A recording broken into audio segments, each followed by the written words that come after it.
The nanny broke one rule and discovered the secret to the billionaire's blindness. She wasn't supposed to open that door. But when Carly stepped into the billionaire's forbidden study, she didn't just break his one rule. She shattered the darkness he'd been hiding in for years.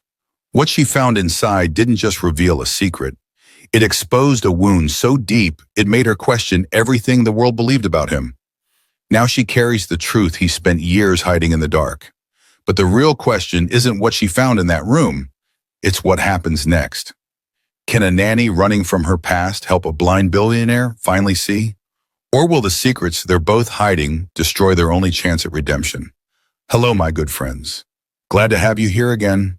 Today I bring you another inspiring story that will warm your heart and move you to tears. I'd like to hear from you. Kindly comment where you are watching from and be sure to like this video. Let's begin. The rain came down in sheets, turning the long gravel driveway into a river of gray. Carly Cobson sat in the back of the taxi, her fingers white-knuckled around the crumpled reference letter in her lap. The paper was soft from being folded and unfolded too many times. The ink smudged at the edges where her thumb had worried it during the 3-hour drive from the city. "You sure this is the place?" the driver asked, squinting through the windshield at the iron gates ahead. Carly nodded, not trusting her voice. Beyond the gates, the Ashford estate rose like something out of a Gothic novel. All sharp angles and dark stone, surrounded by pine trees that seemed to swallow the autumn light. It looked less like a home and more like a place where people went to disappear. Maybe that was exactly what she needed. The gates opened soundlessly, and the taxi crawled up the drive. Carly watched the mansion grow larger through the rain-streaked window, her heart a drum against her ribs. She'd been surviving on stale coffee and hope for 2 weeks, ever since she'd seen the listing. Live-in nanny needed, private estate, excellent pay, discretion required. Discretion. That word had caught her like a hook, because Carly had secrets too, the kind that had cost her everything. Her career, her confidence, the ability to look at herself in the mirror without shame burning through her chest. The taxi stopped. Carly paid with the last of her cash, pulled her coat tight against the cold, and ran toward the entrance, her single suitcase bumping against her leg. The door opened before she could knock. Miss Cobson, the woman standing in the doorway, was tall and sharp-featured, her gray hair pulled into a bun so severe it looked painful. She didn't smile. "I'm Mrs. Cordell, the estate manager. You're late." "The rain," Carly started. "Mr. Ashford values punctuality." Mrs. Cordell stepped aside, her gaze sweeping over Carly like a scanner searching for contraband. "Leave your coat and bag here. Follow me." The interior of the mansion was as cold as its exterior. Marble floors, high ceilings, furniture that looked expensive and untouched. Everything was precise, sterile. It reminded Carly of a hospital, and her stomach twisted. Don't think about hospitals. Don't think about... "Mr. Ashford has very specific rules," Mrs. Cordell said, her heels clicking like a metronome as they walked. "You are here for one purpose, to care for Miss Lily.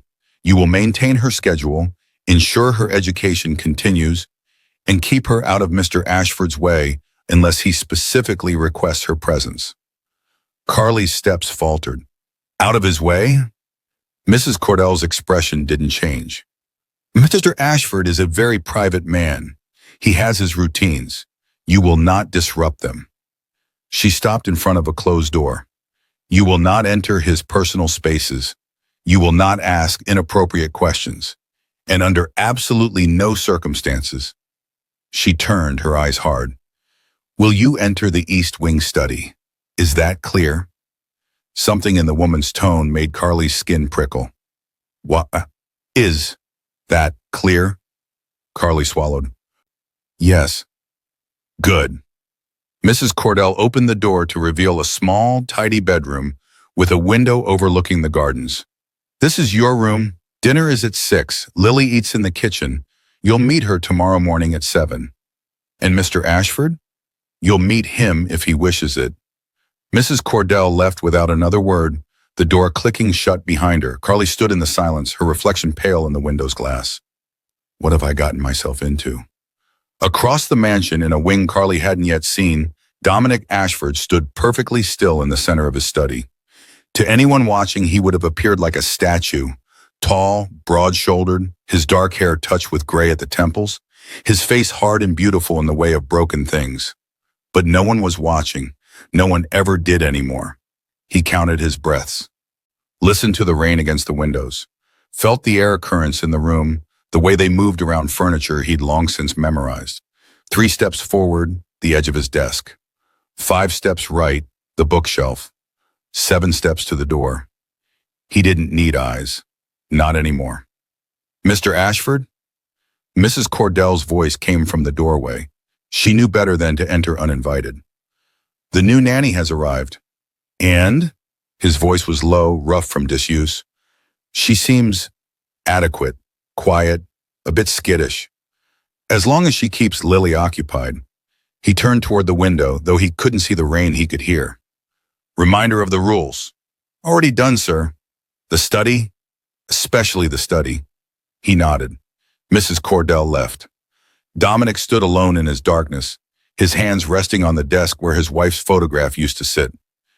He'd had everything removed 3 years ago.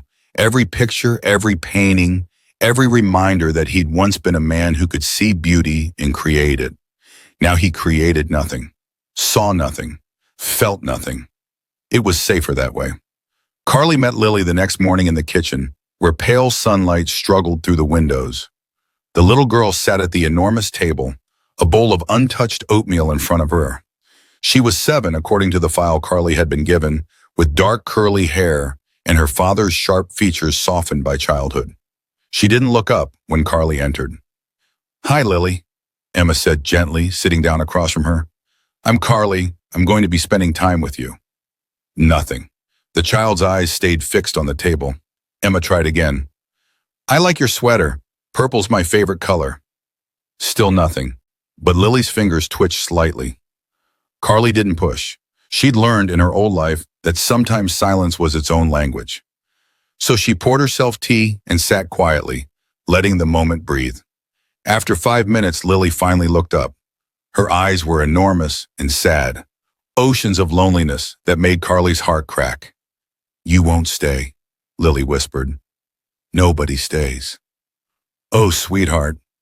Carly reached across the table, stopping just short of touching the girl's hand. "I'm not going anywhere," she said, and meant it. For the first time in months, Carly felt something other than shame. She felt needed. That night, after Lily had gone to bed, Carly wandered the halls of the mansion. She told herself she was just learning the layout, but truthfully, she was restless. The house was too quiet, too full of shadows and locked doors. She found herself in the east wing without meaning to. The hallway was darker here, the air colder. At the end of the corridor stood a door different from the others, heavy oak with light seeping faintly beneath it. The study, the forbidden room. Carly knew she should turn around. She'd been given one rule, and she'd already promised Mrs. Cordell she'd follow it. But then she heard it, a sound from inside. Not voices, something else. The crash of something breaking, followed by a low, anguished sound that might have been a curse or a sob. Carly's hand was on the doorknob before she could stop herself. Just to check if he's okay. Just for a second. She turned the handle. The door opened, and Carly stepped into the room that would change everything. Have you ever broken a rule that changed your life? Sometimes the most important moments come from the boundaries we dare to cross. Drop a comment below. What's one rule you're glad you broke? The study was frozen in time. Carly stood in the doorway, her breath caught somewhere between her lungs and her throat, taking in the scene before her. This room didn't match the rest of the house. Where everything else was cold and pristine, this space was chaos and memory. Canvases leaned against every wall. Dozens of them, maybe more. Some were covered with white sheets, others exposed, showing half-finished paintings of landscapes, portraits, abstract explosions of color that looked like emotion made visible. An easel stood in the corner, a blank canvas waiting for a hand that would never touch it again. But it was the desk that drew her in, papers scattered everywhere, files, photographs, and in the center a digital recorder, its red light blinking softly in the darkness. The sound she'd heard, the crash, had been a glass. Dominic Ashford stood near the window, his back to her, his hand bleeding where he'd apparently swept the glass from the desk. He did not turn around, but his whole body went rigid. "I know you're there." His voice was low, dangerous. "I can hear you breathing." Carly's heart hammered. She should apologize, leave. But her eyes had caught on something spread across the desk. Medical files with letterhead from prestigious hospitals. Boston General, Johns Hopkins, Mayo Clinic. She couldn't stop herself. She stepped closer. "I told you to leave." Dominic's voice was colder now. "You're bleeding," Carly said, surprised by the steadiness in her own voice. "That's not your concern." "You're right, it's not." She moved to the desk, her hands trembling as she reached for one of the files. "But this is interesting." "Don't." He turned toward her, and for the first time, Carly saw his eyes up close. They were extraordinary.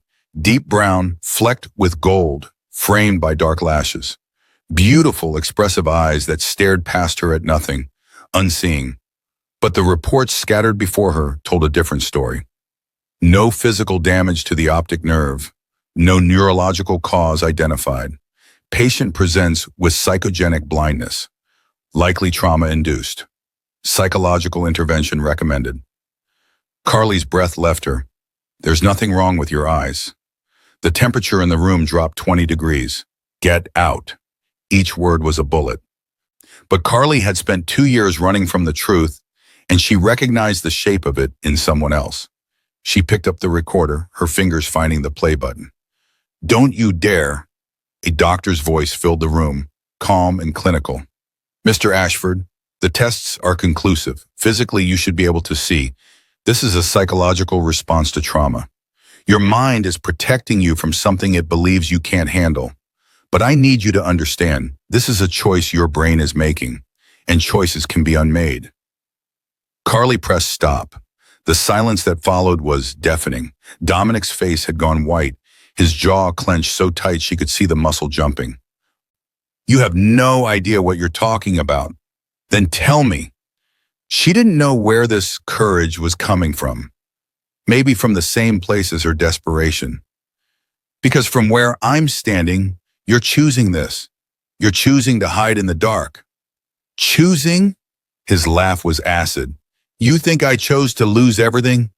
My wife, my sight, my—" He stopped, his hands fisting at his sides. "You know nothing about me." "You're right," Carly said quietly. "But I know what it looks like when someone punishes themselves for something that wasn't their fault." The words hung in the air between them. Dominic moved then, with that eerie precision she'd noticed before, closing the distance between them until he was close enough that she could smell cedar and expensive soap and something darker. Grief maybe, or rage. His hand shot out, gripping the edge of the desk beside her, caging her in. "Was it your fault?" he asked, his voice barely above a whisper. "Whatever you're running from?" Carly's throat tightened. She thought of Ethan, the little boy with the peanut allergy she'd missed in his chart. The code blue? The parents' screams. "I don't know," she admitted, "but I've been running anyway." Something shifted in Dominic's expression, a crack in the armor. For just a moment, he looked less like a billionaire and more like a man drowning in open water. "The accident," Carly said gently, her eyes falling on a photograph half hidden under the medical files. A beautiful woman with kind eyes and dark hair. "Your wife, you think it was your fault?" "I know it was." His voice broke on the last word. "I was driving. She died. And the last thing I saw—" He stopped, his breathing ragged. "The last thing burned into my eyes was her blood on my hands. So my brain did me a favor. It took away my sight so I'd never have to see anything that clearly again." Carly's hand moved before she could think, reaching for his bleeding palm. He jerked back at her touch, but she held on. "Let me see," she whispered. "I don't need your help."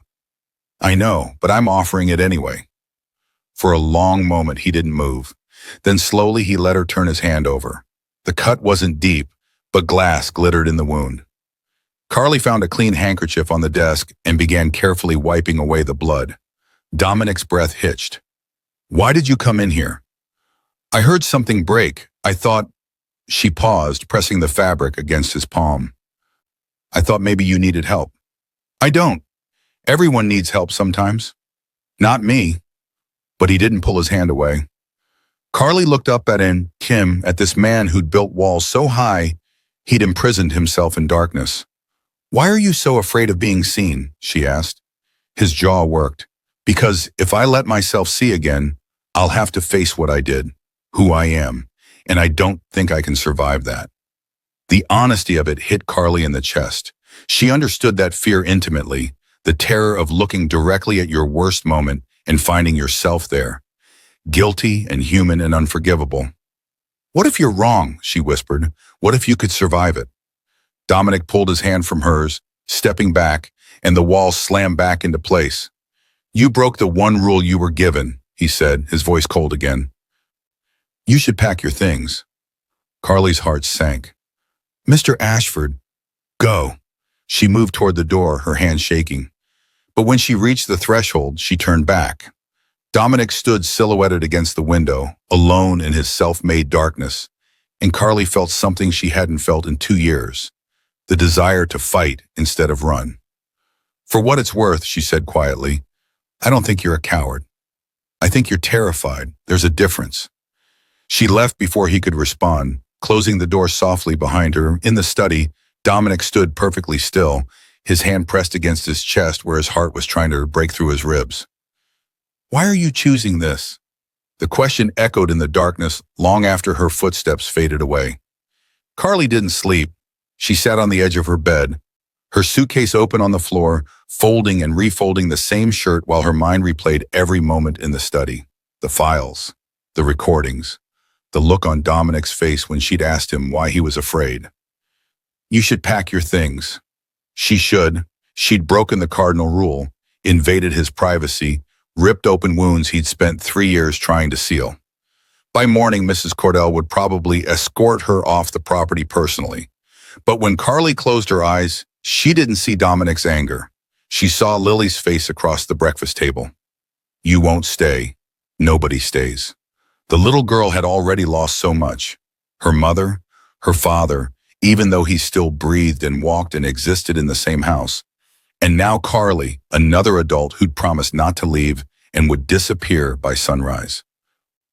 I'm so tired of running. The thought came quietly, but it landed with weight. At 6:47 a.m., Carly made her decision. She unpacked her suitcase, dressed, and went downstairs to make Lily breakfast. The kitchen was empty except for Mrs. Cordell, who stood by the coffee maker with an expression that could freeze water. Miss Cobson, her tone was glacial, I'm surprised to see you still here. I'm sorry to disappoint you. Carly moved past her to the stove, pulling out a pan. What does Lily like for breakfast? That is no longer your concern. Did Mr. Ashford fire me? Mrs. Cordell's lips pressed into a thin line. He didn't give specific instructions. Then until he does, I'm still the nanny. Carly cracked eggs into the pan, her hand steadier than she expected. Scrambled or fried? The estate manager stared at her for a long moment, something almost like respect flickering in her old eyes. Scrambled, with cheese, and she won't eat them unless you cut the toast into triangles. It was the closest thing to approval Carly was likely to get. When Lily appeared in the doorway 20 minutes later, her eyes widened. You're still here. I told you, Carly said, setting down a plate of eggs and triangle toast. I'm not going anywhere. The girl's bottom lip trembled. Then she ran across the kitchen and threw her arms around Carly's waist, holding on like she was the only solid thing in a tilting world. Carly's throat burned. She knelt down, meeting Lily's eyes. Hey, it's okay, I promise. Everyone leaves, Lily whispered. Not me. Daddy will make you. Maybe. Then I'll just have to convince him otherwise. For the first time since Carly had arrived, Lily smiled. It was small and fragile, but it was real. Dominic heard them before Mrs. Cordell could warn him. He'd been in his private sitting room, a space he navigated by memory and routine, when the sound of Lily's laughter drifted down the hallway. His daughter's laugh. He hadn't heard it in so long he'd almost forgotten what it sounded like. She's still here, Mrs. Cordell said from the doorway, understanding immediately what had stopped him mid-step. You didn't dismiss her. I told her to pack her things. Apparently she chose to interpret that creatively. There was something in the estate manager's voice. Amusement? The girl has spine. I'll give her that. Dominic's jaw tightened. He should march down there and fire Carly Cobson properly, leave no room for interpretation. She'd violated his privacy, invaded his carefully controlled world, asked questions that had kept him awake all night. Why are you choosing this? But Lily was laughing. Let her stay, he said quietly. For now, but make sure she understands. She stays out of my way, and she never enters that study again. Of course, sir, Mrs. Cordell paused. For what it's worth, Lily ate all her breakfast this morning, first time in 3 weeks. She left before he could respond. Dominic stood in the silence, listening to his daughter's distant joy, and felt something dangerous stir in his chest. Hope. For 3 days, Carly and Dominic existed in the same house like ghosts haunting different dimensions. She heard him sometimes, footsteps in the hallway late at night, the sound of doors closing, the low murmur of his voice during phone calls about business matters she didn't understand. But they never crossed paths. He made sure of it. Carly focused on Lily. They read together, drew pictures, worked on mathematics and spelling. The little girl was bright but lonely, hungry for attention and affection. She spoke about her mother in whispers. Mommy used to paint with Daddy. Mommy used to sing me songs. And about her father with a sadness that broke Carly's heart. He doesn't want to see me. That's why he keeps his eyes closed. That's not true, Carly said gently. Then why won't he look at me? Carly had no answer for that. On the 4th day, everything changed. Carly was in the garden with Lily when a sleek black car pulled up the drive. A man stepped out, tall, silver-haired, expensive suit, the kind of practiced smile that didn't reach his eyes. Who's that? Carly asked. Lily's face darkened. Uncle Victor. He's mean. Mrs. Cordell appeared to escort the man inside, but not before he had spotted them. His gaze swept over Carly with casual dismissal before landing on Lily. Little Lily, he called. You've grown. Lily pressed closer to Carly. Something about the man set off alarms in Carly's head. She took Lily's hand and led her back toward the house, but slowly letting Victor and Mrs. Cordell get ahead. As they passed the library, Carly heard voices and stopped. Can't continue like this, Dominic. Victor's voice, smooth and concerned in a way that felt oily. The board is losing confidence. Your condition, my condition doesn't affect my ability to run my company. Dominic's voice was steel. Doesn't it? You can't attend meetings, can't read contracts, can't even look your partners in the eye. It's been 3 years if you're not going to get treatment. I've seen every specialist in the country. Then maybe it's time to step in and let someone with full capabilities take over. I'm thinking of the company. Of course, and you. This burden. You shouldn't have to carry it alone. There was a pause. What are you proposing? A temporary transfer of authority. Just until I'll handle day-to-day operations, major decisions. You can rest, focus on your health, on Lily. Carly's hands clenched. Even she could hear the trap in those words. I'll think about it, Dominic said finally. Don't think too long. The shareholders' meeting is in 2 weeks.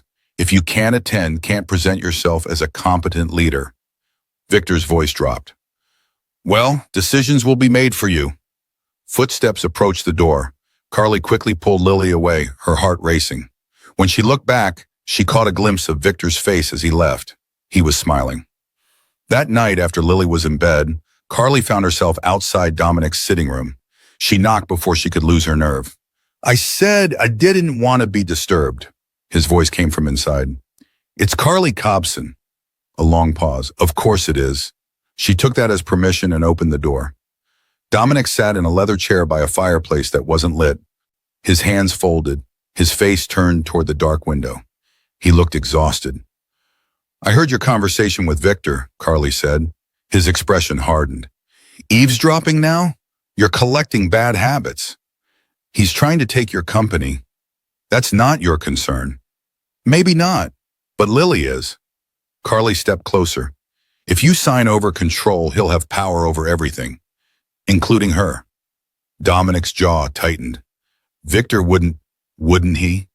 Carly thought of that oily smile, the way Lily had called him mean. You don't have to trust me, but trust your instincts. My instincts. He laughed bitterly. My instincts told me I could control a car in the rain. My instincts failed my wife. Why would I trust them now? Because you're not that man anymore. No, I'm worse. I'm a coward hiding in the dark while the world makes decisions for me. The echo of her own words from the study hung between them. I don't think you're a coward. I think you're terrified. Carly moved to stand in front of him. Then stop hiding. His hands gripped the arms of the chair. You don't understand what you're asking. I understand that Victor is betting you're too broken to fight back. Are you?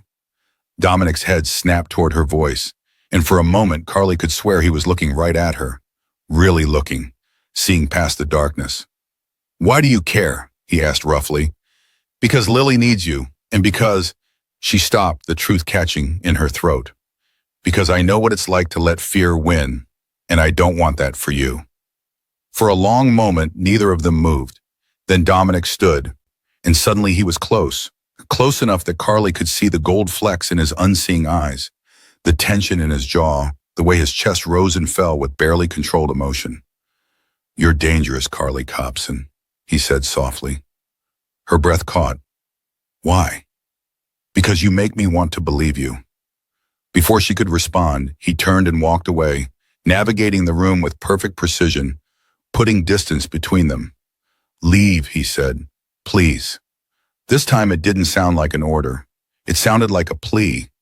Carly left, her heart pounding, her hands shaking. Behind her, Dominic stood alone in the darkness, his fists clenched, fighting a battle she couldn't see. The walls were cracking, and they both knew it. Act 4, Forced Proximity. The storm hit on the sixth night. Carly woke to the sound of wind screaming against the windows, rain hammering the roof like fists demanding entry. She checked her phone, 2:47 a.m., and was reaching for her robe when the lights flickered once, twice, then died. Darkness swallowed everything. Perfect. She fumbled for the flashlight she'd seen in the nightstand drawer, her heart rate picking up in the sudden silence. No hum of electricity, no ambient glow from hallway lights, just wind and rain and the creaking of an old house settling into the storm.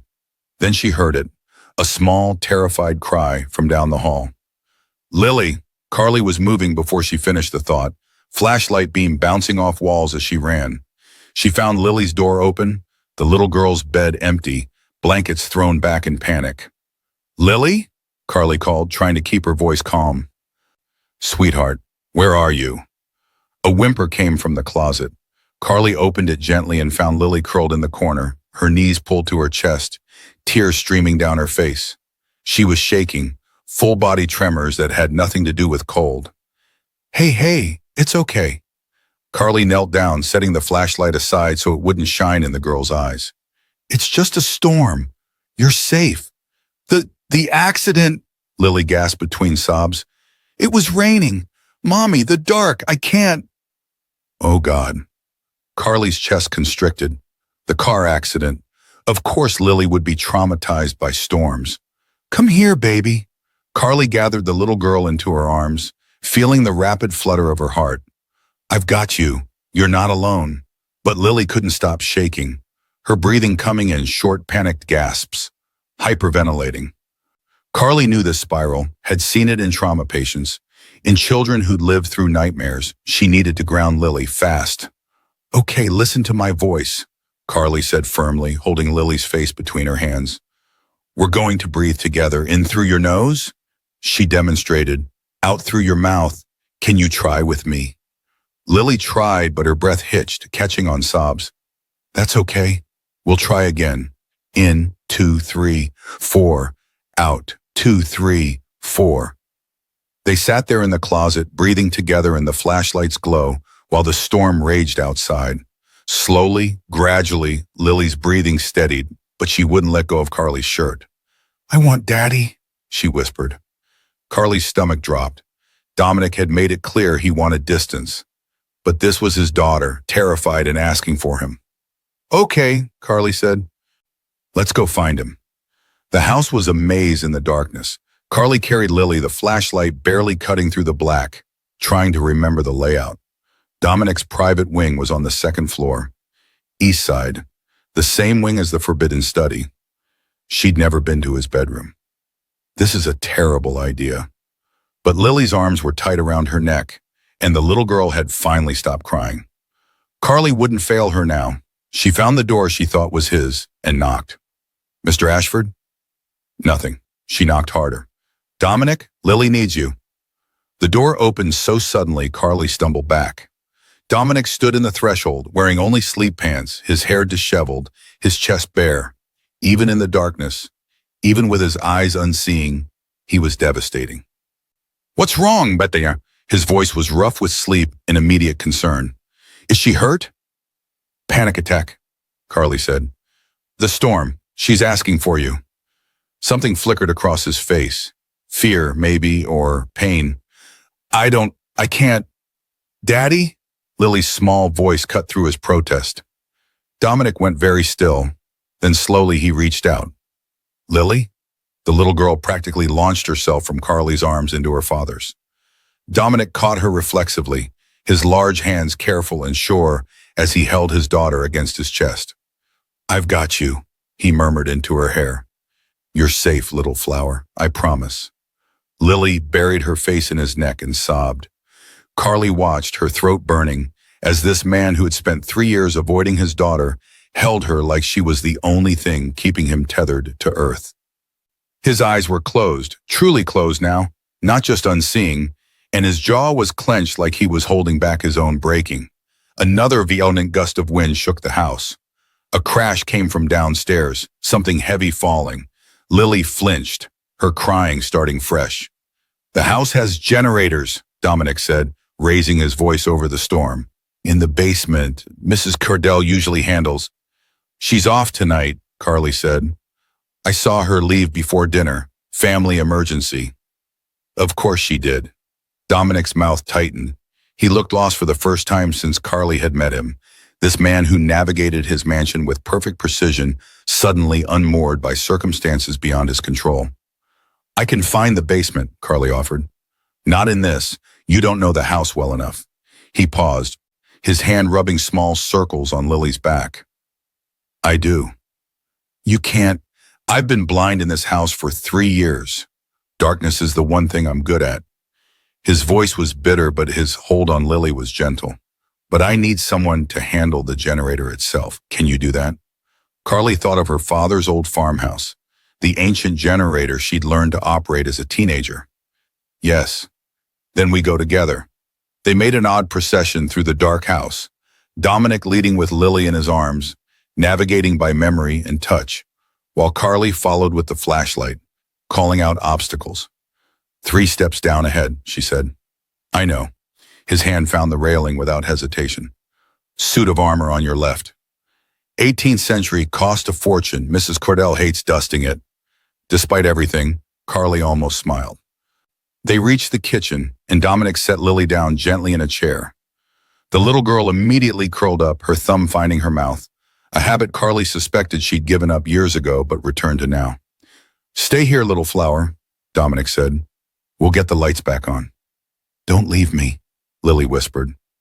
Carly saw the way Dominic's hands clenched, the war playing out on his face. She made a decision. I'll stay with her, Carly said. Just tell me where the generator is. No, Dominic's voice was firm. The basement floods in storms like this.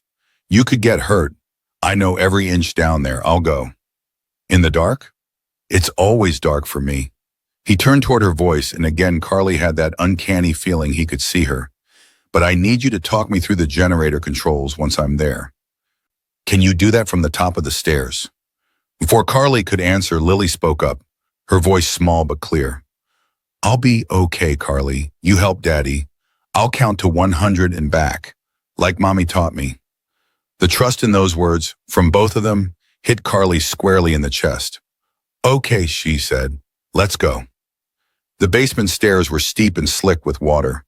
Carly kept the flashlight trained ahead of Dominic, watching as he descended with one hand on the rail, his bare feet finding each step with careful precision. Water was indeed seeping in from somewhere, pooling at the bottom. "How deep?" Dominic asked. "Ankle deep, maybe." He nodded and stepped into it without hesitation. The generator's in the back corner, inside a utility closet. "Stay on the stairs. The water's cold and there might be debris." "I'm not letting you do this alone." "Carly, you can fire me later. Keep moving." She heard him exhale, frustration or amusement, she couldn't tell. But he moved forward and she followed, ignoring the icy water soaking through her slippers. The basement was a labyrinth of old furniture, storage boxes, and shadows that seemed to move in the flashlight's beam. Dominic navigated it like he'd built the place himself, only pausing once when his foot hit something soft. "Old painting," he said quietly. "Probably one of mine." Carly's light found it, a canvas, half submerged, showing a woman's face. Beautiful, dark-haired, smiling. "Claire." "Dominic," Carly said softly. "I know what it is." His voice was hollow. "I threw them all down here. Couldn't stand having them upstairs where I couldn't see them, where they could remind me of—" He stopped. Generators ahead. They found it behind a metal door that groaned when Dominic pulled it open. The machine was industrial, complex, covered in switches and dials. "Okay," Carly said, shining the light over it. "Walk me through what you know, and I'll tell you what I see." For the next 10 minutes, they worked in tandem, Dominic's memory and Carly's eyes, his instructions and her hands. It was intimate in a way Carly hadn't expected, their voices low in the darkness, their breathing synchronized as they focused on the same goal. "Red switch on the left panel," Dominic said. "Should be horizontal right now." "Got it." "Flip it vertical. Then turn the dial below it clockwise until you feel resistance." Carly's cold fingers fumbled with the dial. "It's stuck." "Use both hands. Put your weight into it."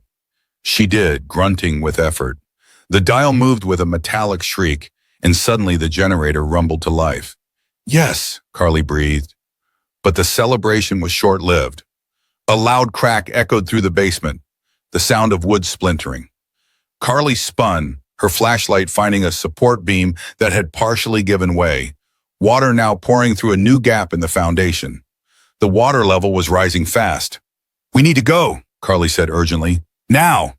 They turned to run, but Dominic's foot caught on something in the water, one of the submerged paintings, and he went down hard, his hands plunging into the icy pool to catch himself. "Dominic!" Carly grabbed his arm, hauling him up. He was soaked now, shivering, his breath coming in harsh gasps. The cold had hit him like a shock. "Can you walk?" "Yes," he gritted out. But when he tried to move, his leg buckled. He'd twisted something in the fall. The water was at their knees now. Carly made a decision. She ducked under his arm, wrapping it around her shoulders, taking his weight. "Lean on me." "You can't." "Shut up and move." They half walked, half stumbled through the flooding basement, water surging around them. Carly's flashlight flickered, battery dying, and panic clawed at her throat. If they lost the light, even she wouldn't be able to navigate out. "Stairs," she gasped, 20 feet ahead. "Left or right?" "Right, no, left." She course-corrected as the flashlight caught the railing. They reached the stairs just as the flashlight died completely. In the sudden darkness, Carly felt Dominic's hand find hers, squeezing once. "I've got us from here." And he did. In the pitch black, he guided them up the stairs with absolute certainty, his hand never leaving hers, his voice low and steady. 8 more steps. 5. 3. Last one. They emerged into the kitchen just as the overhead lights blazed on, the generator's victory hum filling the house. Lily scrambled off her chair. "You did it!" But Carly barely heard her. She and Dominic were standing in the kitchen doorway, both soaked and shivering, still holding hands. Dominic's thumb moved against her palm, a small, unconscious gesture that sent heat racing up Carly's arm. "Thank you," he said quietly. His eyes were directed at her face, and for a disorienting moment, Carly could have sworn he saw her. "You saved us," she replied, "in the dark. You trusted me." "Of course I did." Something passed between them, an acknowledgement, a shift, a door opening that neither of them had meant to unlock. Lily's voice broke the spell. You're both freezing. I'll get towels. She ran off, leaving Carly and Dominic standing there, water pooling at their feet, the storm still raging outside. Dominic didn't let go of her hand, and Carly didn't pull away. The storm didn't break until dawn. By then, they were huddled in the kitchen, the warmest room in the house with the ancient stove radiating heat. Carly had made cocoa, more for something to do with her shaking hands than because anyone was hungry. Lily had finally fallen asleep on the kitchen sofa, wrapped in blankets, her face peaceful. Dominic sat at the table, a towel around his shoulders, his hands wrapped around a mug he couldn't see. He'd changed into dry clothes, jeans and a sweater, but his hair was still damp, curling slightly at his temples. Carly shouldn't be noticing details like that. You should rest, she said softly, not wanting to wake Lily. Your ankle? It's fine, just a twist. He took a sip of cocoa, his expression unreadable. You didn't have to stay up. Neither did you. I don't sleep much anymore. Carly understood that. She hadn't slept properly in 2 years, not since Ethan. The guilt had a way of following you into dreams, turning them into nightmares. The kitchen was quiet except for the sound of rain gentling against the windows. Outside, the sky was starting to lighten, deep purple fading to gray. She was looking at pictures earlier this week, Carly said. Lily, of your wife. Dominic's hands tightened on the mug. Mrs. Cordell was supposed to have those packed away. She found them in the library. She misses her mother. I know. She thinks... Carly stopped, unsure if she should continue. What does she think? That you stopped seeing because you can't bear to look at her. That she reminds you too much of Claire. Dominic's face went white. The mug slipped from his fingers, hot chocolate spilling across the table. He didn't seem to notice. No, he said hoarsely. God, no, that's not... He stood abruptly, the chair scraping back. I never wanted her to think... Then what was it? Carly stood too, grabbing towels to mop up the spill. Because from where I'm standing, you've been punishing yourself by staying away from the one person who needs you most. You don't understand. He turned, I waited, his hands fisting in his hair. The accident, Claire and I were fighting, arguing about something so stupid I can't even remember what it was. I was angry, distracted. And when the car started to hydroplane, I overcorrected, lost control. His voice cracked. We hit a tree. Driver's side took most of the impact, but Claire, he drew in a shuddering breath. She was unconscious, bleeding. I got us out, called for help, held her while we waited, and the whole time all I could see was the blood. So much blood, her face, her hair, my hands, everything red. Carly's chest constricted. She died in the ambulance, and Dominic's laugh was bitter, broken. I woke up in the hospital 2 days later and couldn't see. The doctors ran every test, scans, blood work, specialists flown in from around the world. Nothing wrong, one of them finally said it. Psychogenic blindness. My brain had decided I'd seen enough. Dominic. Do you know what the worst part is? He turned back toward her voice, and there were tears on his face, the first Carly had seen. I was relieved, because it meant I wouldn't have to look at Lily and see Claire in her eyes. Wouldn't have to watch my daughter grow up knowing I killed her mother. It was an accident, Carly said firmly. You didn't kill anyone. I was driving. I was angry. I lost control. You're human. You made a mistake. That doesn't make you a murderer. Doesn't it? His voice was raw. Tell that to Lily. Tell that to Claire's parents, who can't stand to look at me. Tell that to everyone who whispers about the great Dominic Ashford, who lost everything because he couldn't keep his temper in check. Carly moved without thinking, crossing the kitchen to stand in front of him, close enough to see the gold in his unseeing eyes, the pain etched into every line of his face. Is that what you really believe? She asked. That you deserve to live in darkness forever? Yes. Then you're wrong. His jaw clenched. You can't possibly... I killed a child, Carly said. The words fell into the space between them like stones into water. Dominic went still. Carly forced herself to continue, her voice steady despite the nausea rising in her throat. His name was Ethan.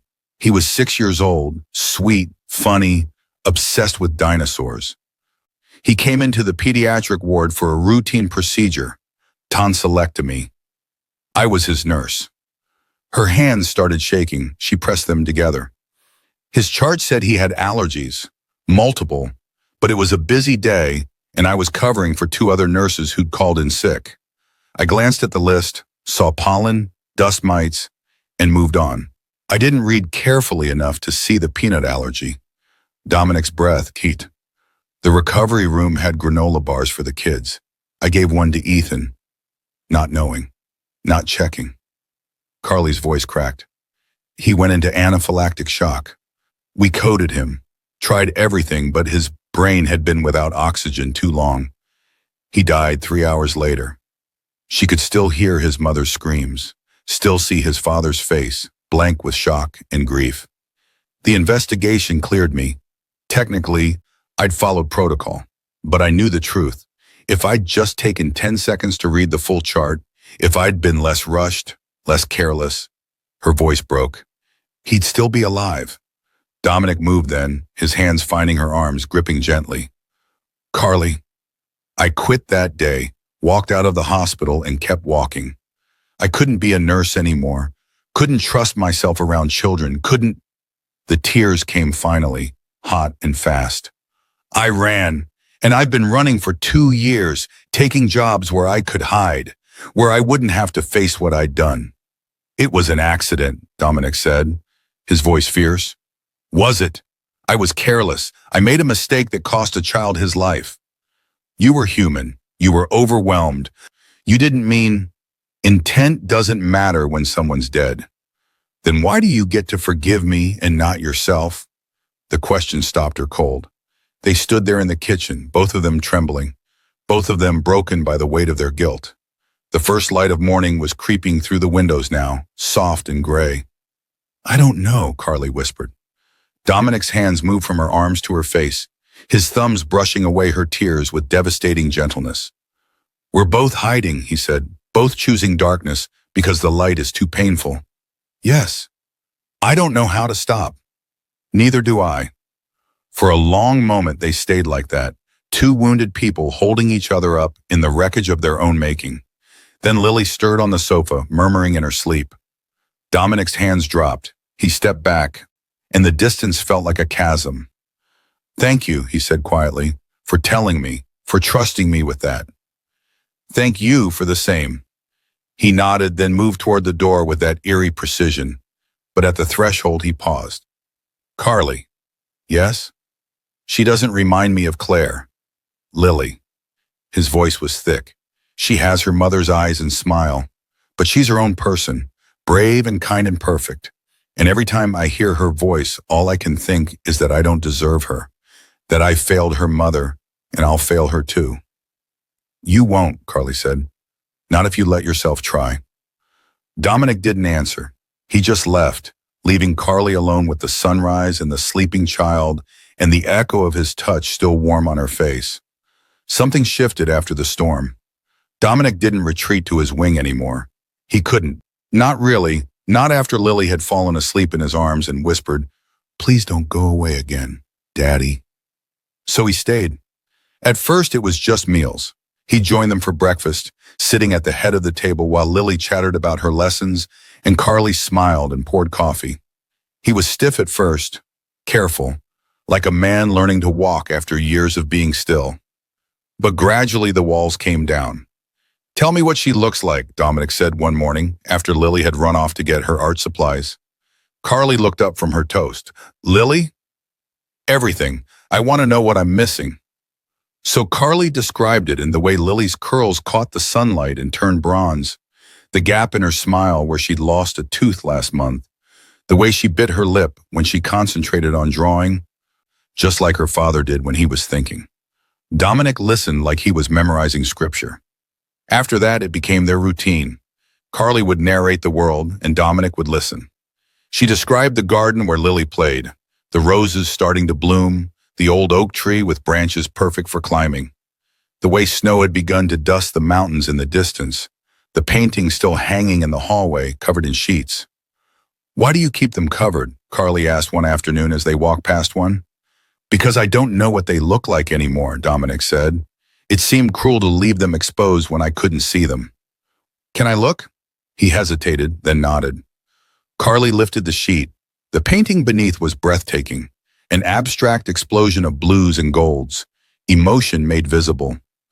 It felt like joy and sorrow tangled together, like a man trying to capture what it meant to be alive.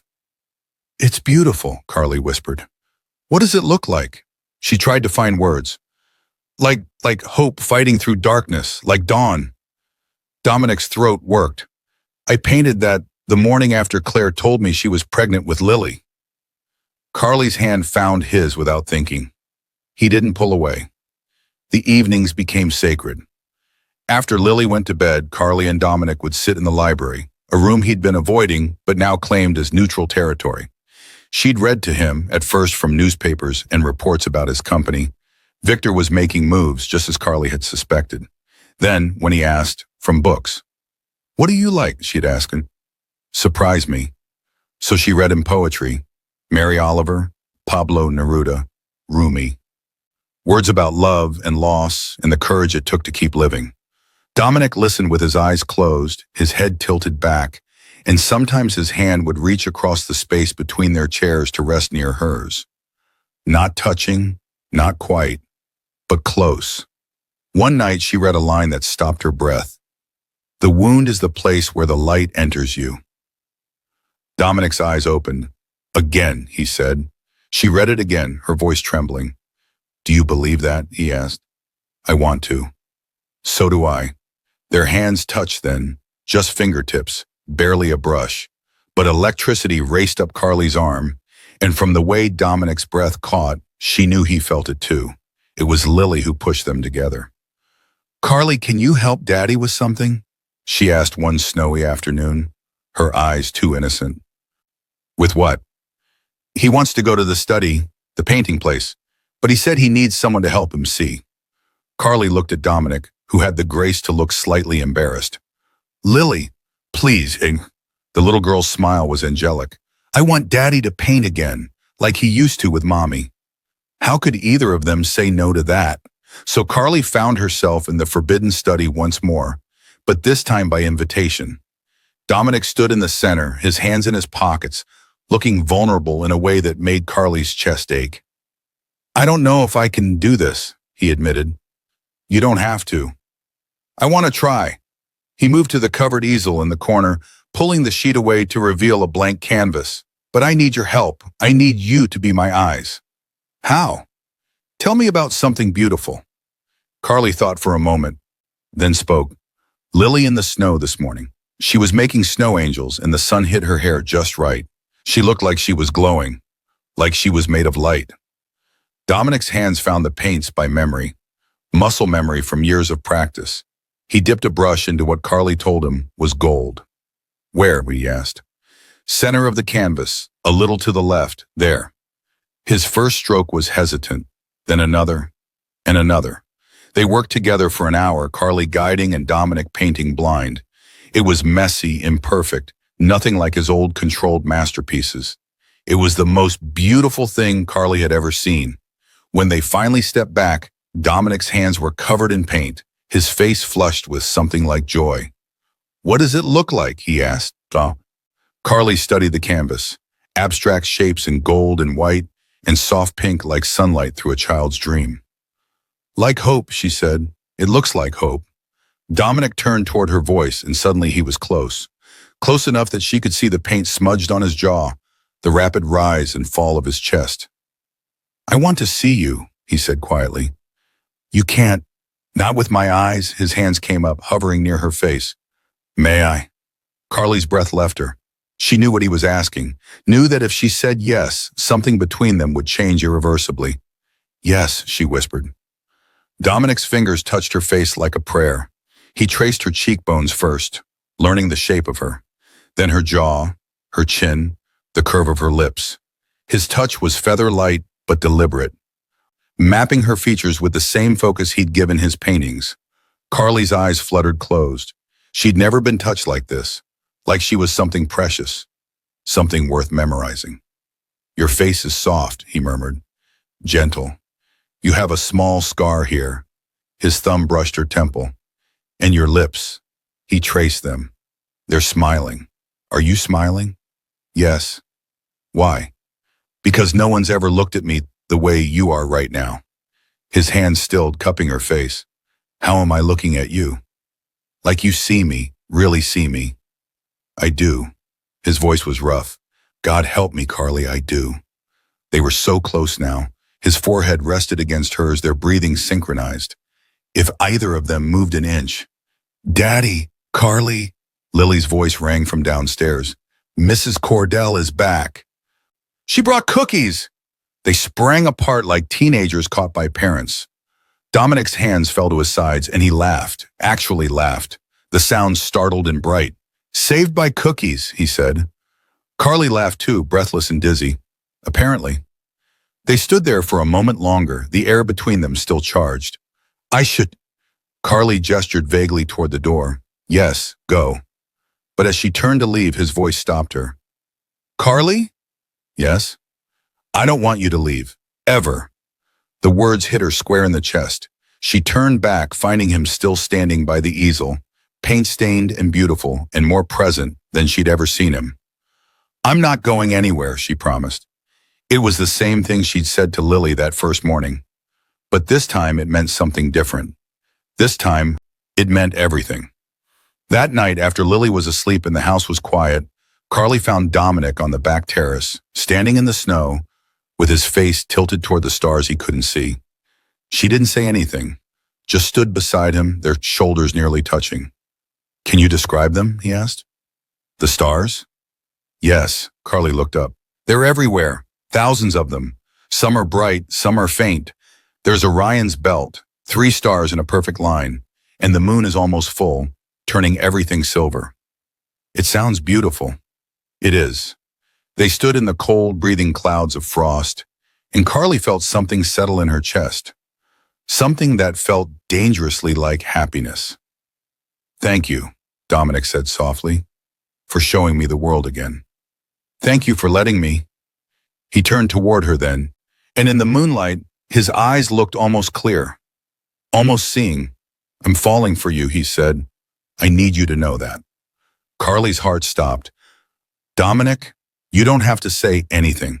I just needed to say it out loud. To be honest for once. He smiled, sad and soft. I'm falling for you, Carly Cobson. And it terrifies me. She should have been careful, should have protected her heart.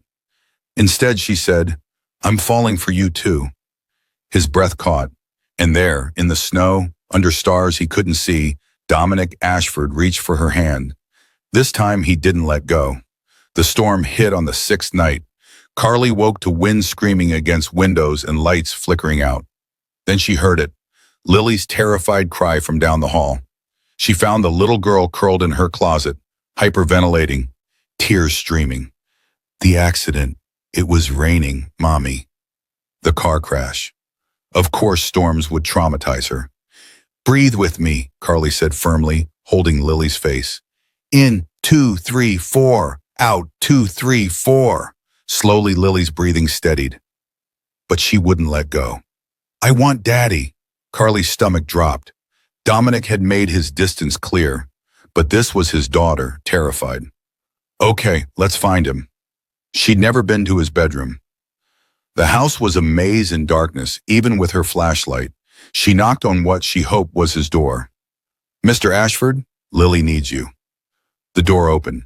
Dominic stood there in sleep pants, bare-chested, hair disheveled. What's wrong? Is she hurt? Panic attack. The storm. I can't. Daddy? Lily's small voice cut through. Dominic went still, then reached out. Lily. The girl launched herself into his arms. He caught her, holding her against his chest like she was oxygen itself. I've got you, little flower. You're safe. A crash came from downstairs, something heavy falling. Lily flinched, crying harder. The generators are in the basement, Dominic said. Mrs. Cordell usually... She's off tonight. Family emergency. His jaw tightened. I can navigate in the dark, but I need someone to handle the generator itself. I can do it. Then we go together. They made an odd procession, Dominic leading with Lily, navigating by memory while Carly followed with the dying flashlight. 3 steps down, she warned. I know. His hand found the railing without hesitation. In the kitchen, he set Lily down gently. Stay here. We'll get the lights back. Don't leave me, Lily whispered. I'll stay with her, Carly offered. No, the basement floods in storms. You could get hurt. I know every inch. But I need you to talk me through the generator controls. Before Carly could argue, Lily spoke up. I'll count to 100 like Mommy taught me. You help Daddy. The trust in those words hit Carly hard. Okay, she said. Let's go. The basement stairs were slick, water pooling at the bottom. How deep? Dominic asked. Ankle deep. He stepped in without hesitation. Carly followed, ignoring the cold soaking through her slippers. They worked in tandem. His memory, her eyes. His instructions, her hands. It was intimate, their voices low in darkness, breathing synchronized. Red switch, left panel, he said. Flip it vertical. Got it. Turn the dial clockwise until you feel resistance. She struggled with it, her cold fingers fumbling. It's stuck. Both hands, put your weight into it. The dial moved with a shriek. The generator rumbled to life. Then, a crack, a support beam giving way, water pouring through. We need to go, now. Dominic turned to run, but his foot caught on something submerged. He went down hard. Dominic! Carly hauled him up. He was soaking, shivering, his leg buckling. Can you walk? Yes, but he couldn't. He'd twisted something. Water was at their knees now. Carly ducked under his arm, taking his weight. Lean on me. You can't. Shut up and move. They stumbled through the flooding basement. Her flashlight died. Complete darkness. Panic clawed at Carly's throat. Stairs. Where? I've got us. Dominic's hand found hers, squeezing. I've got us. And he did. In pitch black, he guided them up with absolute certainty. 8 more steps. 5, 3, last one. They emerged just as lights blazed on throughout the house. Lily scrambled toward them. You did it? But Carly barely heard. She and Dominic stood dripping, still holding hands. His thumb moved against her palm, unconscious, electric. Thank you, he said quietly, his unseeing eyes directed at her face. You saved us. In the dark. You trusted me. Of course I did. Lily ran off for towels, leaving them standing there, water pooling at their feet. Dominic didn't let go of her hand, and Carly didn't pull away. Dawn came slowly. They huddled in the kitchen, warmest room in the house, with cocoa and blankets. Lily slept on the sofa, peaceful finally. Dominic sat across from Carly, hands wrapped around a mug he couldn't see. They were both too wired to sleep. She was looking at pictures this week, Carly said softly. Of your wife. His hands tightened on the mug. Mrs. Cordell was supposed to pack those away. Lily thinks you stopped seeing because you can't bear to look at her, that she reminds you too much of Claire. The mug slipped from his fingers, cocoa spilling. No, God, no. He stood abruptly. I never wanted her to think. Then what was it? You don't understand. He turned away, hands in his hair. Claire and I were fighting, something stupid. I was angry, distracted. The car hydroplaned and I overcorrected, lost control. His voice cracked. We hit a tree. Claire was bleeding, unconscious. I held her while we waited for help. All I could see was blood. Her face, her hair, my hands. Everything red. Carly's chest constricted. She died in the ambulance. I woke up 2 days later and couldn't see. Every test came back normal. Finally, a doctor said it. Psychogenic blindness. My brain decided I'd seen enough. Dominic, the worst part? I was relieved. Because it meant I wouldn't have to look at Lily and see Claire's eyes. Wouldn't have to watch my daughter grow up knowing I killed her mother. It was an accident, Carly said firmly. You didn't kill anyone. I was driving, I was angry, I lost control. You're human, that doesn't make you a murderer. Carly moved without thinking, standing in front of him. Is that what you believe? That you deserve darkness forever? Yes. Then you're wrong. You can't possibly. I killed a child, Carly said. Dominic went still. His name was Ethan, 6 years old. He came in for a tonsillectomy. I was his nurse. Her hand shook. His chart listed allergies, but I was covering for two other nurses rushed. I glanced at the list, saw pollen and dust mites, moved on. I didn't see the peanut allergy. Dominic's breath caught. I gave him a granola bar in recovery. He went into anaphylactic shock. We coded him, tried everything. Her voice broke. He died 3 hours later. She could still hear his mother's screams. The investigation cleared me technically, but if I'd taken 10 seconds to read carefully, tears came hot and fast. He'd still be alive. I quit that day. I've been running for 2 years. Dominic's hands found her arms, gripping gently. Carly, I was careless. I made a mistake that cost a child his life. It was an accident. You were overwhelmed. You didn't mean. Intent doesn't matter when someone's dead. Then why do you get to forgive me and not yourself? The question stopped her cold. They stood there trembling, both broken by guilt's weight. Morning light crept through windows, soft and gray. I don't know, Carly whispered. Dominic's hands moved to her face, thumbs brushing away tears. We're both hiding, both choosing darkness because light is too painful. Yes. I don't know how to stop. Neither do I. They held each other up in their shared wreckage. Then Lily stirred, murmuring in sleep. Dominic stepped back. The distance felt like a chasm. Thank you for trusting me with that, he said quietly. Thank you for the same. At the door, he paused. Lily doesn't remind me of Claire. She has her mother's smile, but she's her own person, brave and kind. And every time I hear her voice, all I think is that I don't deserve her, that I failed her mother and I'll fail her too. You won't, Carly said. Not if you let yourself try. He left without answering, leaving Carly alone with sunrise and sleeping child and the ghost of his touch still warm on her face. Something shifted after the storm.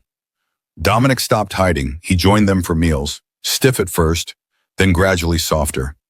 Lily chattered and he listened like he was memorizing every word. Tell me what she looks like, he said one morning after Lily ran off. So Carly described everything, how Lily's curls caught sunlight and turned bronze, the gap in her smile, how she bit her lip when concentrating, just like her father. Dominic listened like it was scripture. It became their routine. Carly narrated the world, the garden roses, snow on distant mountains, paintings covered in hallway sheets. Why keep them covered, she asked. Because I don't know what they look like anymore. It seemed cruel to leave them exposed. Can I look? He hesitated, then nodded. The painting beneath was breathtaking. Blues and golds, emotion made visible, joy and sorrow tangled. It's beautiful, Carly whispered. Like hope fighting through darkness. Dominic's throat worked. I painted that the morning Claire told me she was pregnant. Carly's hand found his. He didn't pull away. Evenings became sacred. After Lily slept, they'd sit in the library. Carly read to him. First business reports about Victor's suspicious moves, then poetry when he asked. Mary Oliver, Neruda, Rumi. Dominic listened with closed eyes, and sometimes his hand would rest near hers. Not touching, not quite, but close. One night she read, "The wound is the place where the light enters you." Dominic's eyes opened. Again. She read it again, trembling. Do you believe that? He asked. I want to. So do I. Their fingertips touched. Barely a brush. Electricity raced up Carly's arm. Lily pushed them together.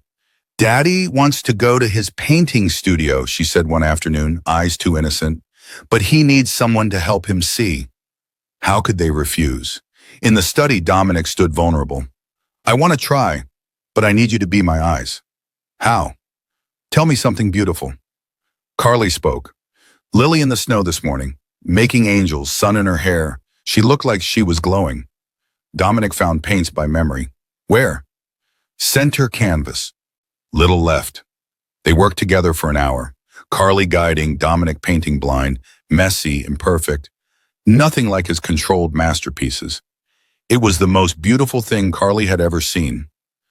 What does it look like? He asked finally. abstract shapes in gold and white and pink like sunlight through a child's dream. Like hope, she said. Suddenly he was close. I want to see you. You can't, not with my eyes. His hands hovered near her face. May I? Carly's breath left her. Yes. His fingers touched her face like a prayer. He traced her cheekbones, learning her shape, her jaw, chin, the curve of her lips. Feather-light but deliberate, mapping her with the focus he'd given paintings. Your face is soft, he murmured. Gentle. You have a scar here. His thumb brushed her temple. And your lips are smiling. Why? Because no one's ever looked at me the way you are. How am I looking? Like you see me, really see me. I do. His voice roughened. God help me, Carly, I do. His forehead rested against hers, breathing, synchronized. Daddy, Carly! Lily's voice rang from downstairs. Mrs. Cordell brought cookies. They sprang apart. Dominic laughed, actually laughed, bright and startled. Saved by cookies. Carly laughed too, breathless. As she turned to leave, his voice stopped her. Carly, I don't want you to leave. Ever. The words hit her square in the chest. I'm not going anywhere, she promised. This time it meant everything. That night she found him on the terrace, face tilted towards stars he couldn't see. Can you describe them? He asked. She did. Thousands of stars, Orion's belt, the almost full moon turning everything silver. They stood in the cold, and Carly felt something dangerous settle in her chest. Happiness. I'm falling for you, Dominic said quietly. I need you to know that. You don't have to say anything. But I'm falling for you, Carly Cobson, and it terrifies me. She should have been careful. Instead, I'm falling for you too. His breath caught. Under stars he couldn't see, Dominic reached for her hand. This time he didn't let go. Dominic woke to light, not the abstract concept he'd lived with for 3 years, the warmth of sun on skin, the logic of day and night, actual light, blurred shapes resolving into edges, the ceiling of his bedroom coming into focus. He sat up, heart hammering, blinked.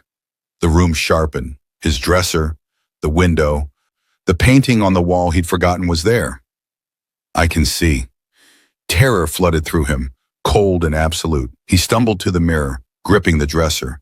His own face stared back, older than he remembered, harder. The eyes that met his were clear, brown with gold flecks, seeing. The last 3 years had been a shield, a mercy, and now it was being ripped away, forcing him to look at everything he'd been hiding from. He couldn't breathe. Carly knew something was wrong the moment she saw him at breakfast. Dominic sat rigid at the table, his eyes, his seeing eyes, fixed on his coffee cup with an intensity that looked like horror. Lily chattered beside him, oblivious. Dominic, Carly said softly.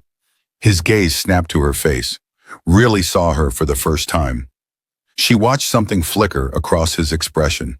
Wonder, then panic, then something that looked like rage. I need to speak with you, he said, his voice flat. Privately. Lily's smile faltered. Daddy? Not now, Lily. He stood abruptly, walking from the room without the careful precision of before. He moved like a seeing man, and somehow that was worse. Carly followed him to his study, dread pooling in her stomach. He closed the door and turned on her. His eyes, God, those beautiful eyes, were blazing. You did this, he said. What? This. He gestured violently at his face. My sight. You pushed and prodded and forced me to... He stopped, breathing hard. I didn't ask for this. Dominic, this is good. You're healing. Healing? His laugh was vicious. I can see now, Carly. Do you understand what that means?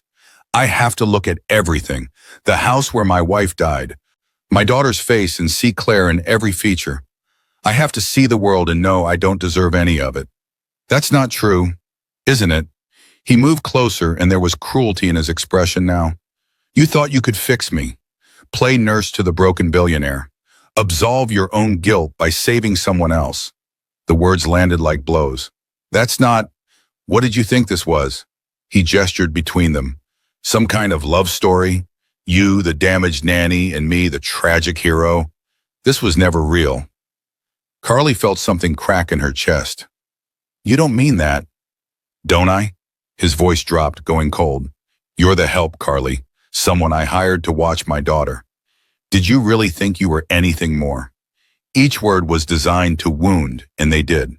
But underneath the cruelty, Carly saw what he was really doing, pushing her away because he was terrified. Because if he could see, he couldn't hide anymore. I don't believe you, she said quietly. Then you're a fool. He turned away. Pack your things. I want you gone by tonight. Dominic, get out. She stood there for a moment, tears burning her eyes. Then she did something she'd been doing for 2 years. She ran. Carly threw clothes into her suitcase with shaking hands. This was never real. The words kept echoing. She'd been so stupid, letting herself hope, letting herself believe. A small voice from the doorway. You're leaving. Lily stood there, tears already streaming down her face. Oh, sweetheart. Carly knelt down. I'm so sorry. You promised. You said you weren't going anywhere. I know. But your father, he's scared. Lily's voice was wise beyond her years. He gets mean when he's scared. Mommy used to say so. Carly's throat closed. Sometimes love isn't enough. That's stupid. Lily threw herself into Carly's arms. You love each other. I can see it. Why are grown-ups so dumb? Despite everything, Carly almost smiled. She held Lily tight, breathing in the little girl's shampoo, memorizing this moment. Take care of your daddy, she whispered. He needs you. He needs you too. But when Carly went downstairs with her suitcase, Dominic was nowhere to be found. Mrs. Cordell called her a taxi, her expression unreadable. For what it's worth, the estate manager said quietly, I've never seen him as alive as these past weeks. It didn't help. Carly left the Ashford estate the same way she'd arrived, in the rain, alone, running from something that hurt too much to face. Dominic stood at his bedroom window, watching the taxi disappear down the drive. He could see it clearly, every detail. The rain on the gravel, the brake lights fading into gray, the woman he loved leaving because he'd driven her away.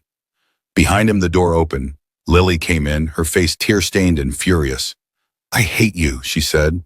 The words hit harder than any of Carly's had. Lily, you hurt her. You hurt the only person who loved us and made us happy.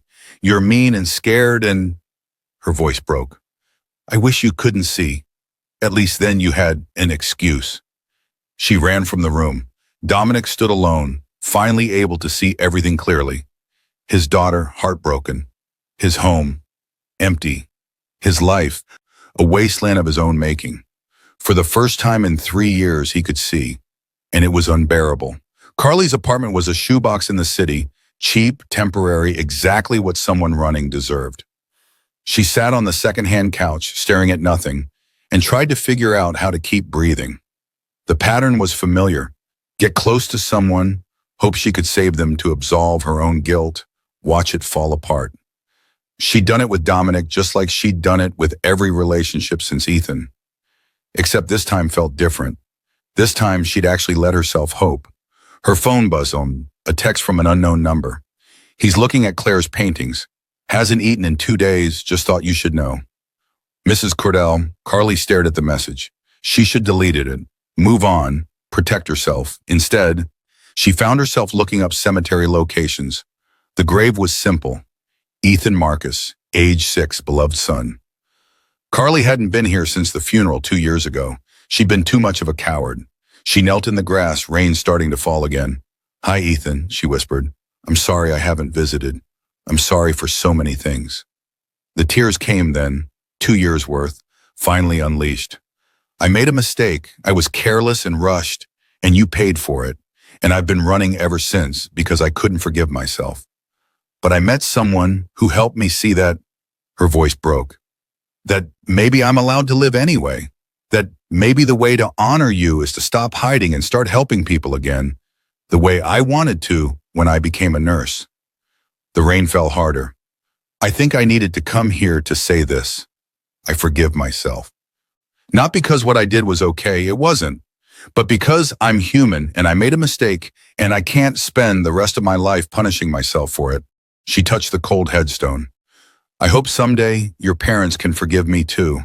But even if they can't, I have to find a way to keep living. She sat there for a long time, rain soaking through her coat. When she finally stood, something in her chest felt different, lighter. Dominic stood in the East Wing study, surrounded by Claire's paintings. He could see them now. Every brushstroke, every color. The woman he'd loved, immortalized in art. But that wasn't what broke him. Mrs. Cordell had brought him a letter, one Claire had written and left with her lawyer to be delivered if anything ever happened. His hands shook as he read it again. My dearest Dominic, if you're reading this, I'm gone. And knowing you, you're drowning in guilt and what-ifs. So I need you to hear this. Whatever happened, it wasn't your fault. We don't get to control everything, my love. We just get to love each other while we can. Promise me something. Promise you'll keep living, keep painting, keep being a father to Lily. Don't let guilt blind you to all the beauty still left in the world. You have so much love to give. Please don't waste it on regret. I love you. I forgive you. Now forgive yourself. Forever yours, Claire. Dominic's vision blurred. Not from blindness, but from tears. She'd forgiven him. Had known he'd blame himself and tried to prevent it. And he'd spent 3 years ignoring her last wish, hiding in darkness, pushing away everyone who tried to love him, including Carly. God, Carly. The things he'd said to her. The cruelty designed to drive her away because he'd been too terrified to accept that he was healing. That he wanted to see again. That he'd fallen in love with a woman who'd shown him light was possible. He'd become the very thing he'd feared. Someone who hurt the people he loved. Lily appeared in the doorway, her arms crossed. She hadn't spoken to him in 2 days. I was wrong, Dominic said. She didn't move.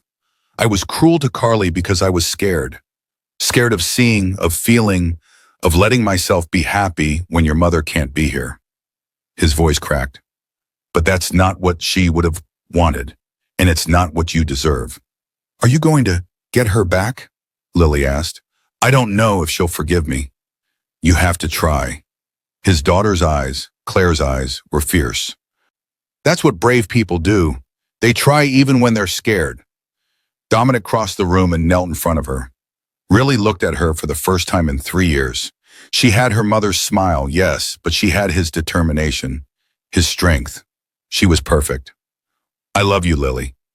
And I'm so sorry I've been hiding from you. She threw her arms around his neck. I love you too, Daddy. Now go get Carly.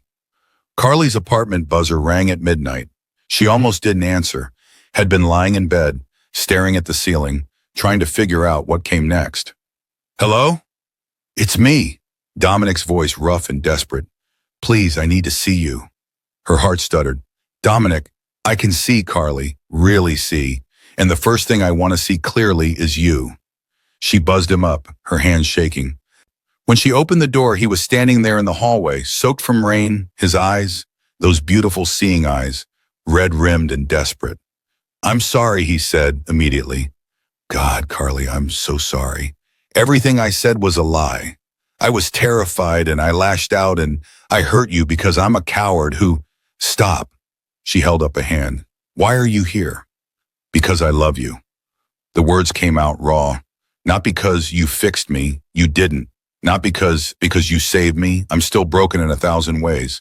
But because you saw me when I couldn't see myself. Because you were brave and kind and you made me want to be whole again. Tears burned Carly's eyes. I read Claire's letter, he continued. The one she left. She told me to keep living, to not let guilt blind me.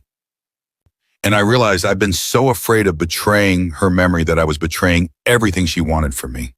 He stepped closer. She would have loved you. She would have wanted me to be happy. And you make me happy, Carly. You make me want to see. You hurt me, Carly whispered. I know, and I'll spend the rest of my life making up for it if you'll let me. His hands were shaking. I know I don't deserve another chance, but I'm asking anyway, please. Carly looked at this man, flawed, wounded, finally willing to stand in the light. She thought about forgiveness, about second chances, about how love sometimes meant taking a risk even when you were terrified. I went to Ethan's grave today, she said. I forgave myself, finally. And I realized something. I don't want to run anymore. I want to stay. I want to fight for the people I love. Hope flickered in Dominic's eyes. But I need to know you won't push me away again. That when things get hard, you'll fight too. I will. He moved closer until they were inches apart. I promise, Carly. No more hiding, no more running, just us, facing everything together. She searched his face, really looked at him, the way he'd once touched hers to see. She saw regret there and hope, and love so fierce it took her breath away. Okay, she whispered. Okay. Yes, you terrifying, infuriating, beautiful man. Yes. He kissed her then, desperate and tender and full of promise. Carly wrapped her arms around his neck and kissed him back, tasting salt from tears she didn't know whose. When they finally pulled apart, both breathless, Dominic cupped her face. Come home, he said. Both of us need you. The house isn't the same without you. Lily won't speak to me and his voice broke. I can finally see and you're the only thing I want to look at. Carly laughed through her tears. That's the most ridiculous romantic thing anyone's ever said to me. Is it working? Yes. They returned to the estate at dawn. Lily was waiting on the front steps, still in her pajamas. Mrs. Cordell standing behind her with something that might have been a smile. You came back! Lily launched herself at Carly, who caught her and held on tight. I told you, Carly murmured. I'm not going anywhere. Promise?